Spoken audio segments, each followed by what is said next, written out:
بسم اللہ الرحمن الرحیم۔ ایاک نعبد و ایاک نستعین۔ السلام علیکم۔ اب میں اپنی یہ ویڈیو کے شروع میں انشاءاللہ یہی کہا کروں گا ایاک نعبد و ایاک نستعین، کیونکہ میں ایاک نعبد و ایاک نستعین والوں کے ساتھ ہوں۔ قرآن پاک کی ایک آیت اور ہمارا بہت بیان اثر عام زد عام، ان اللہ علی کل شیء قدیر، اللہ تعالیٰ ہر چیز پر قادر ہے، بے شک وہ قادر ہے، قدیر ہے، غالب ہے، کوئی شک نہیں۔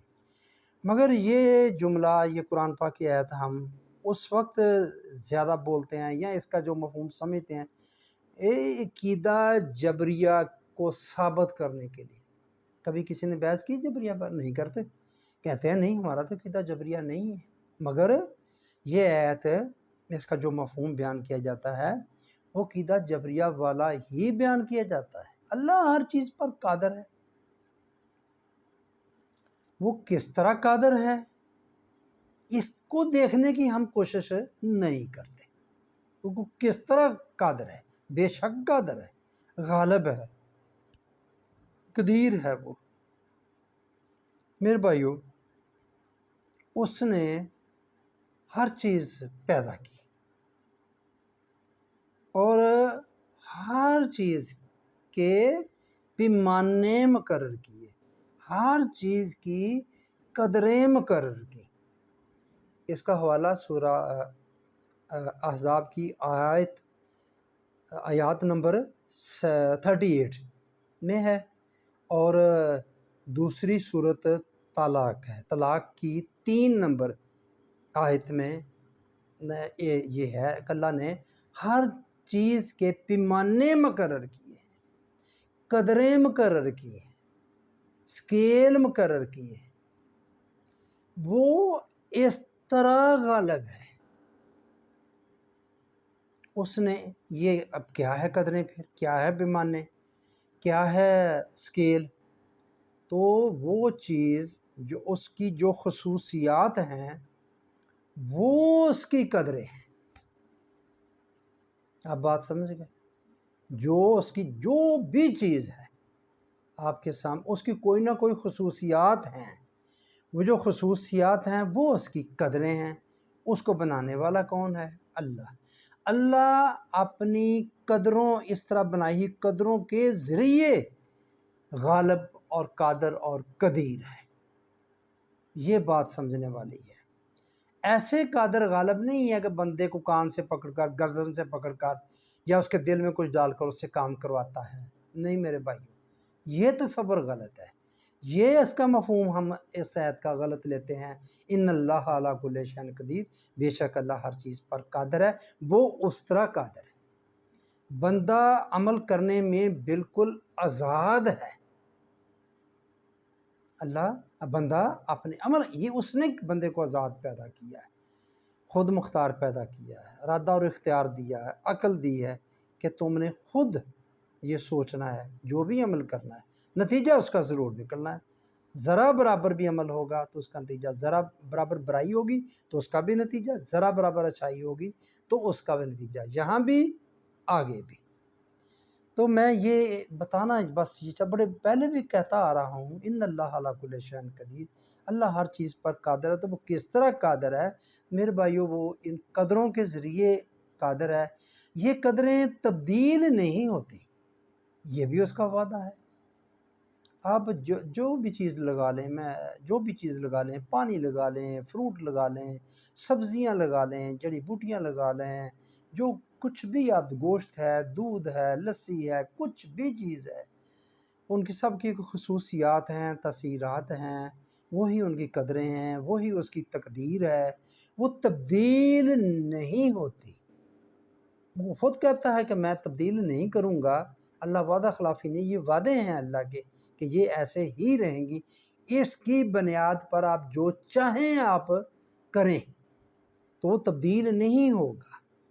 آپ نے اگر برف کا کارخانہ لگانا ہے تو لگائیں، کوئی بھی لگائے، مسلمان لگائے، ہندو لگائے، سکھ لگائے، عیسائی لگائے، یہودی لگائے، وہ پانی جس نقطہ انجماد پر وہ جم جاتا ہے تو پانی اسی پر جم جائے گا، کوئی بھی لگائے گا، کوئی بھی وہ ٹمپریچر مینٹین کر لے گا تو پانی جم جائے گا، برف بن جائے گی۔ بوائلر لگانا ہے تو وہ بوائلر بھی اسی طرح ایک خاص ٹمپریچر پر پانی اوپر ابلنا شروع ہو جائے تو ابلے گا، تو وہ ابلے گا، سب کا ہی ابلے گا، اسی ٹمپریچر پر ہی ابلے گا۔ اور اس بات پر مکمل یقین کو توکل کہتے ہیں۔ اللہ پر بھروسہ کیا کرو۔ کیا بھروسہ کریں بھی اللہ پر؟ وہ میرے بھائیو یہ ہے بھروسہ اللہ پر۔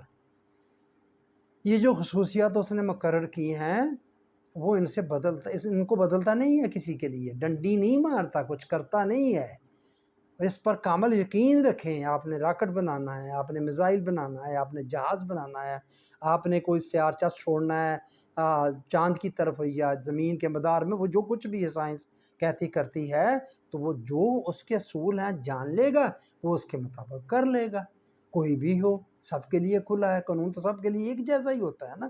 ہم بھی جو قانون بناتے ہیں ملک میں تو سب کے لیے ایک امتیازی قانون نہیں بناتے، اور نہیں بنتا، اور نہیں بننا چاہیے۔ ہمارے آئین میں بھی یہ بات ہے کہ کسی ایک آدھے بندے کے لیے یا کسی ایک گروہ کو فائدہ پہنچانے کے لیے، جسے انہوں نے نیب میں ترامیم کی، ایک خاص چوروں کا گروہ جب وہ اوپر آیا، اب دیکھیں وہ بھی کیس لگے ہوئے ہیں، بحثیں ہوتی ہیں، قانونی معاملات ہیں، نہیں ہمیں پتہ، لیکن جرنل سی بات ہمیں سامنے پتہ چل رہی ہے کہ وہ جو لوگ جو بڑے بڑے ڈاکو تھے، اربوں خربوں اور ڈالروں کے انہوں نے ڈاکے مارے ہوئے تھے، منی لانڈرنگ کی تھی، جب انہی کو پکڑ کے انہوں نے اقتدار میں بٹھا دیا، ان کو کیا کہیں، ان کا تو ہم نام بھی نہیں لے سکتے۔